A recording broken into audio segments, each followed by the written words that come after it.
प्रिय विद्यार्थियों, आज हम चर्चा करेंगे कि इटली में किस तरह मुसोलिनी ने सत्ता पर अपना वर्चस्व स्थापित करके फांसीवादी शासन आरंभ किया और किस तरह फासिस्ट दल का इटली में पूर्ण शासन स्थापित हुआ। मुसोलिनी की फांसीवादी दल की नीतियाँ क्या थी और किस तरह इटली पर फांसीवाद हावी रहा।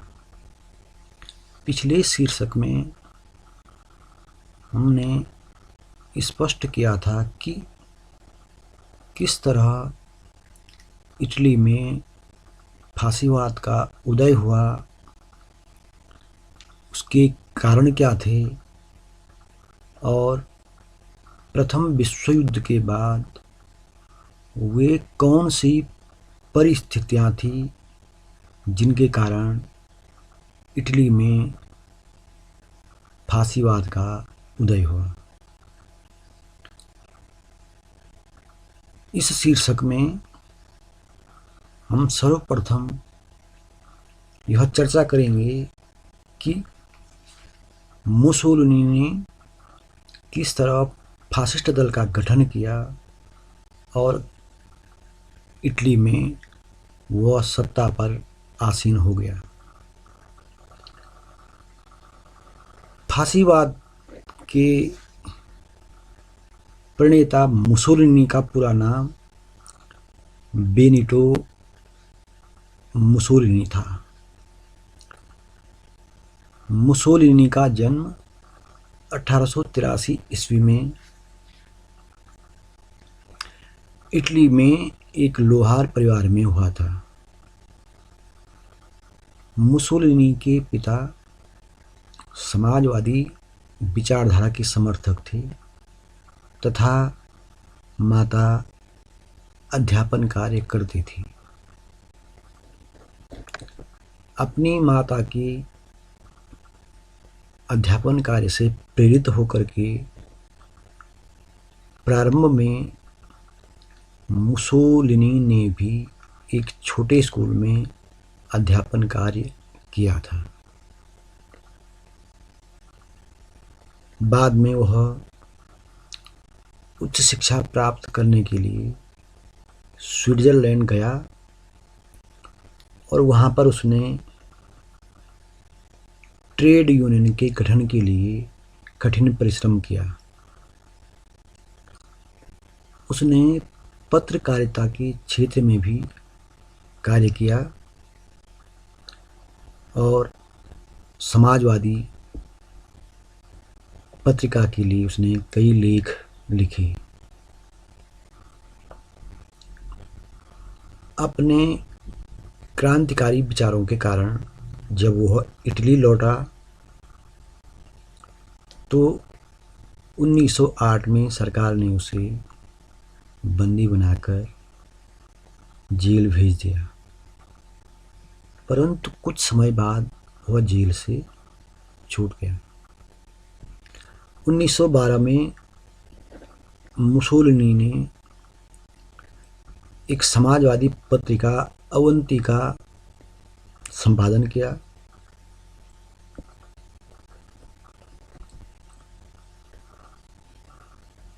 उसके विचारों पर मार्क्सवाद तथा संघवाद का स्पष्ट प्रभाव था।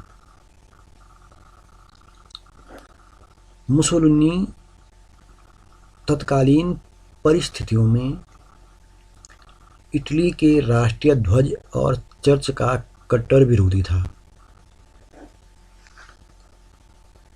1914 ईस्वी में जब प्रथम विश्व युद्ध का आरंभ हुआ तो इटली की सरकार ने प्रथम विश्व युद्ध में तटस्थ रहने का निर्णय किया। जबकि हमें पूर्व में विदित है कि इटली उस समय त्रिराज्य संधि के अनुसार जर्मनी और ऑस्ट्रिया के साथ सम्मिलित था। परंतु प्रथम विश्व युद्ध में सम्मिलित न होने के इटली के निर्णय का इटली में घोर विरोध हुआ। मुसोलिनी ने भी इसकी आलोचना की। इसका परिणाम यह हुआ कि मुसोलिनी को अवंती पत्रिका के संपादन कार्य से मुक्त कर दिया गया। परंतु फिर भी मुसोलिनी अपने विचारों को रखता रहा। मुसोलिनी का कहना था कि सरकार को अपना निर्णय बदलकर युद्ध में सम्मिलित होना चाहिए। वह कहता था कि आज का यह युद्ध जनता का युद्ध है। स्वयं मुसोलिनी ने प्रथम विश्व युद्ध में भाग लिया था। उसका कथन कि आज का यह युद्ध जनता का युद्ध है तथा कालांतर में यह एक क्रांति के रूप में विकसित होगा, उसके भविष्य की ओर थोड़ा सा संकेत करता है। इटली की जनता की मांग के फलस्वरूप 1915 में इटली ने मित्र राष्ट्रों के पक्ष में युद्ध में सम्मिलित होने का निर्णय लिया। परंतु प्रथम विश्व युद्ध के बाद इटली के साथ किस तरह अपमानजनक व्यवहार किया गया, इसकी चर्चा हम पिछले शीर्षक में कर चुके हैं। और किस तरह इटली में पेरिस शांति सम्मेलन के निर्णयों के विरोध के कारण फासिस्ट दल के गठन का मार्ग और उसकी उन्नति का मार्ग प्रशस्त हुआ, इस बिंदु पर भी हम चर्चा कर चुके हैं। फासिस्ट दल का गठन उन परिस्थितियों में हुआ जब इटली की जनता का अपनी सरकार से मोह भंग हो चुका था। इटली की जनता में यह विश्वास हो गया था कि इटली की सरकार इटली के सम्मान की रक्षा नहीं कर पाई थी और इटली की जो राष्ट्रीय आकांक्षाएं थी उन्हें भी पूरा करने में वह अक्षम रही थी। इन सब परिस्थितियों ने इटली में फासिस्ट दल के गठन को एक अवसर प्रदान किया। ऐसी परिस्थिति में मार्च 1919 ईस्वी में मुसोलिनी ने फासिस्ट दल की स्थापना की, क्योंकि उस समय इटली में समाजवादियों का प्रचार था और साम्यवादी निरंतर अपनी शक्ति को बढ़ा रही थी।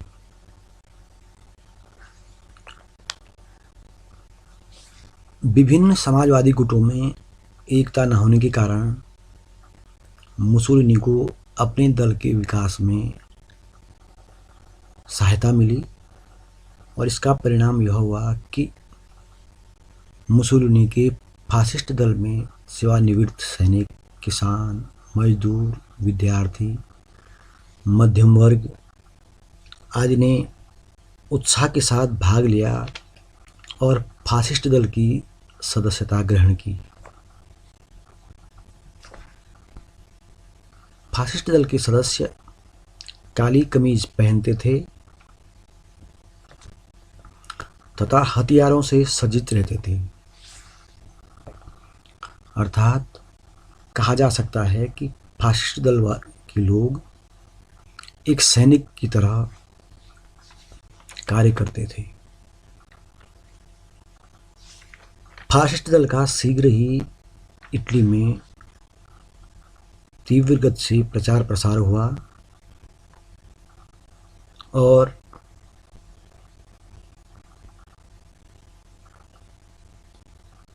प्रथम अधिवेशन में ही हजारों लोगों ने भाग लिया। फासिस्ट दल का प्रथम अधिवेशन मिलान में हुआ और सरकार के समक्ष मुसोलिनी ने एक मांग पत्र प्रस्तुत किया। इस मांग पत्र की कुछ प्रसिद्ध मांगें थी। युद्ध सामग्री बनाने वाले कारखानों का राष्ट्रीयकरण किया जाए, युद्ध काल में पूंजीपतियों द्वारा कमाए गए धन का 85% भाग को जब्त किया जाए, कुछ उद्योगों पर श्रमिकों का नियंत्रण हो, इटली में सार्वजनिक मताधिकार लागू किया जाए, इटली को राष्ट्र संघ की सदस्यता प्रदान की जाए, श्रमिकों को अधिकतम 8 घंटे कार्य की सुविधा हो, देश में नवीन संविधान का निर्माण किया जाए, चर्च की संपत्ति को जब्त किया जाए और पूंजीवाद का विरोध हो। इस तरह अपने मांग पत्र के द्वारा मुसोलिनी ने श्रमिकों का, राष्ट्रवादियों का, सैनिकों का विश्वास जीतने का प्रयास किया और इसका परिणाम यह हुआ कि फासिस्ट दल की सदस्य संख्या बढ़ने लगी। फासिस्ट दल का मांग पत्र शीघ्र ही जनता में लोकप्रिय हो गया और इसकी सदस्य संख्या तीव्र गति से बढ़ने लगी। अब मुसोलिनी ने 1922 में नेपल्स के अधिवेशन में, जो फासिस्ट दल का 1922 में नेपल्स में अधिवेशन हुआ, उसमें एक दूसरा मांग पत्र प्रस्तुत किया। इस अधिवेशन में फासिस्ट दल के हजारों सदस्यों ने भाग लिया और मुसोलिनी ने एक मांग पत्र सरकार के समक्ष प्रस्तुत किया। इसकी मांग पत्र के अनुसार मुसोलिनी ने सरकार के समक्ष निम्नवत मांगे रखी। पहली मांग थी, फासिस्ट दल के कम से कम 5 सदस्यों को मंत्रिमंडल में स्थान दिया जाए, उन्हें सम्मिलित किया जाए। दूसरी मांग थी कि नवीन चुनावों की घोषणा की जाए। तीसरी मांग थी कि सरकार प्रभावी विदेश नीति का पालन करे। यह अधिवेशन 1922 अक्टूबर के मध्य में हुआ था और इस अधिवेशन की जो मांगें थी, उन मांगों को पूरा करने के लिए फासिस्ट दल ने सरकार को 27 अक्टूबर तक का समय दिया। सरकार को चेतावनी दे दी गई कि यदि 27 अक्टूबर तक सरकार ने दल की मांगों को स्वीकार नहीं किया तो फासिस्ट दल के सदस्य रोम पर आक्रमण कर देंगे।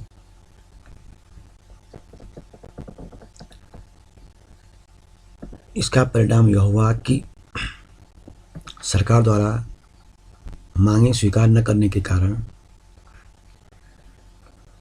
फासिस्ट दल के सदस्यों के साथ मुसोलिनी ने रोम की ओर बढ़ना आरंभ कर दिया। उन्होंने रेलवे स्टेशनों, डाकघरों व सरकारी कार्यालयों पर अपना अधिकार कर लिया। इससे घबराकर सम्राट विक्टर इमैनुअल तृतीय ने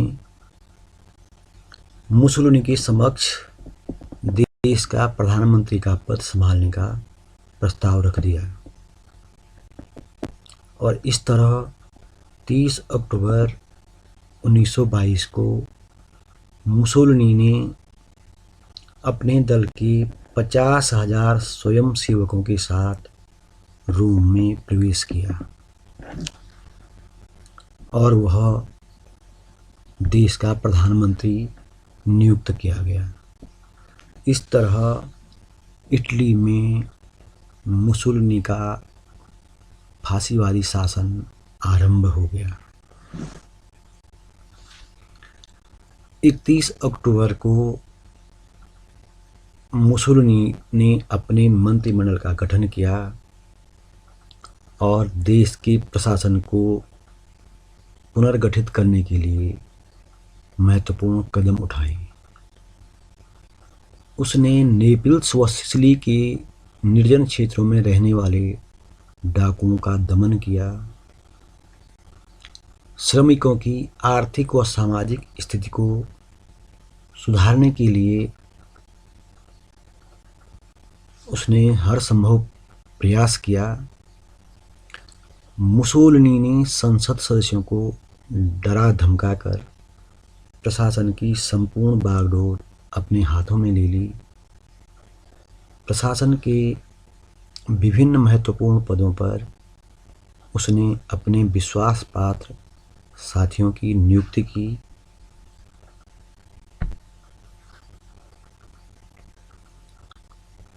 और इस तरह उसने अपने को इटली में शक्तिशाली बनाने का प्रयास किया।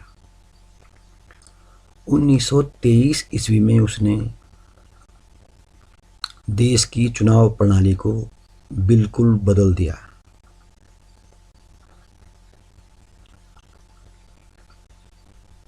मुसोलिनी द्वारा यह व्यवस्था की गई कि चुनाव में जिस दल को स्पष्ट बहुमत प्राप्त होगा तो उसे स्वतः ही 2/3 बहुमत प्रदान किया जाएगा, अर्थात जिस दल की आधी से अधिक सीटें होंगी उसको स्वतः ही 2/3 सीटें प्रदान की जाएंगी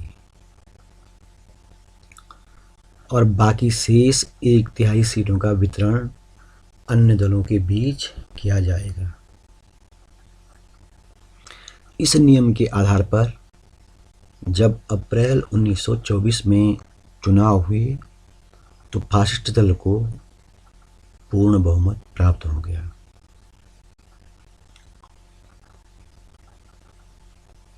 समाजवादी दल के नेता मेट्योती ने सरकार पर चुनाव में बेईमानी का आरोप लगाया, परंतु मुसोलिनी ने उसकी आलोचना को स्वीकार नहीं किया और कुछ दिनों बाद मेट्योती की हत्या कर दी गई। इस तरह चुनाव के पश्चात मुसोलिनी ने अपने विरोधियों का दमन किया। उसने स्थानीय प्रशासनिक संस्थाओं को समाप्त कर दिया। केवल फासिस्ट वकीलों को ही वकालत का अधिकार दिया गया। 1926 में अन्य सभी राजनीतिक दलों पर प्रतिबंध लगा दिया गया। मंत्रिमंडलीय प्रथा को समाप्त कर दिया गया। अब प्रधानमंत्री केवल राजा के प्रति ही उत्तरदायी होता था। प्रेस पर नियंत्रण स्थापित कर दिया गया। इस तरह उसने विभिन्न गतिविधियों से इटली में फांसीवादी शासन आरंभ कर दिया।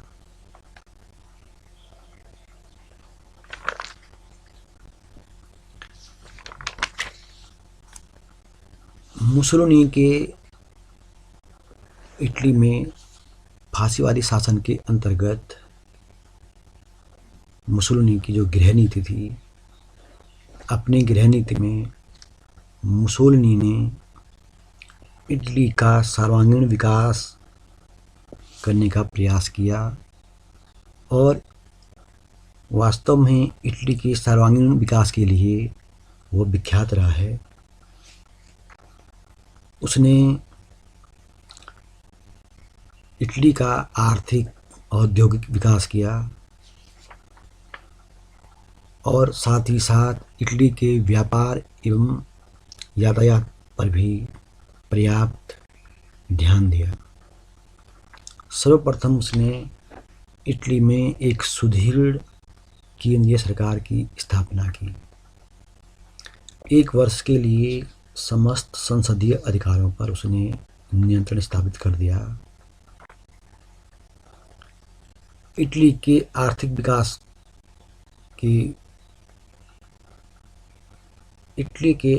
विकास में उसने महत्वपूर्ण योगदान दिया, क्योंकि उस समय इटली की आर्थिक दशा अत्यंत शोचनीय थी।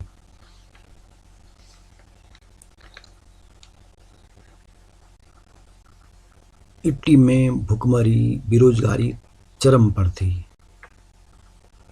उसने राज्य के व्यय को कम किया, धनी व्यक्तियों पर अधिक टैक्स कर लगाया, सार्वजनिक निर्माण कार्य को बढ़ावा दिया, जिस कारण उसने इटली में स्कूल कॉलेजों के भवनों का निर्माण किया, विभिन्न सड़कों, पुलों, विश्राम घरों का निर्माण करवाया, पुरानी जीर्ण शीर्ण इमारतों की मरम्मत करवाई, बंदरगाहों का निर्माण करवाया और इन निर्माण कार्यों में बेरोजगारों को रोजगार दिया। इस तरह उसने बेरोजगारी को कम करने का प्रयास किया। उसने इटली में रेल व्यवस्था को दुरुस्त किया, रेलवे का विकास किया। अब तक इटली में रेलवे घाटे में चल रही थी। मुसोलिनी ने संपूर्ण ध्यान दे करके रेलवे का विकास करके उसकी घाटे को बजट को दूर कर दिया। इटली में खनिज पदार्थों की बड़ी कमी थी, परंतु विकास के लिए कोयला, लोहा, तांबा, तेल आदि की महत्वपूर्ण जरूरत थी। इसलिए इटली को खनिज पदार्थों के मामले में स्वावलंबी बनाने का उसने पूर्ण प्रयास किया। इसके लिए उसने वैज्ञानिकों को इटली के प्राकृतिक संसाधनों का पता लगाने के लिए नियुक्त किया और कुछ हद तक वो इस कार्य में सफल रहा, परंतु फिर भी वह इटली को खनिज पदार्थों के मामले में पूर्ण स्वावलंबी नहीं बना पाया, परंतु उसका प्रयास सराहनीय था। मुसोलिनी ने कृषि के क्षेत्र में विकास किया। इसके साथ ही उसने नई तकनीक से कृषि कार्य करने के लिए लोगों को प्रोत्साहित किया, किसानों का मनोबल बढ़ाया। इटली में उसने जल विद्युत का उत्पादन बढ़ाया, रेल पटरियों, मोटरों, पानी के जहाज़ों, हवाई जहाज़ों, इंजनों आदि के निर्माण कार्यों के लिए कारखानों की स्थापना की, रेशम उत्पादन को प्रोत्साहन दिया और इटली का औद्योगिक विकास किया। औद्योगिक क्षेत्र में वर्ग संघर्ष को समाप्त करने के लिए उसने राष्ट्रीय संघवाद को बढ़ावा दिया। राष्ट्रीय संघवाद के अंतर्गत उसने पूंजीवादियों व श्रमिकों के प्रतिनिधियों के संघ गठित किए। इन दोनों वर्गों के पारस्परिक विवादों को हल करने के लिए विशेष अदालतों का गठन किया गया और इस प्रकार औद्योगिक क्षेत्र में वर्ग संघर्ष अर्थात पूंजीपति व मजदूरों के बीच संघर्ष को उसने राष्ट्रीय संघवाद के द्वारा कम करने का प्रयास किया। मुसोलिनी ने इटली की शिक्षा व्यवस्था में भी सुधार का प्रयास किया और शिक्षा का उपयोग उसने फासिज्म के सिद्धांतों के प्रचार प्रसार के लिए भी उपयोग किया। उसने प्राइमरी तथा माध्यमिक स्तर तक फासिज्म के सिद्धांतों की शिक्षा अनिवार्य कर दी। इस कारण इटली में फासीवाद का और भी प्रचार हुआ। युवाओं को फासीवादी सिद्धांतों से अवगत कराने हेतु उसने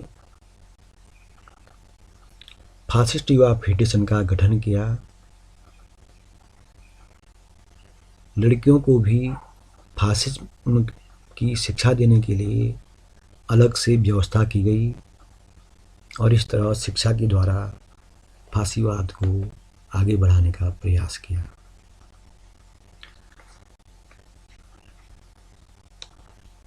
1870 ईस्वी से ही जब इटली का एकीकरण पूर्ण हुआ था तो रोम पर अधिकार को लेकर के पोप तथा इटली की सरकार के मध्य कटुता उत्पन्न हो गई थी।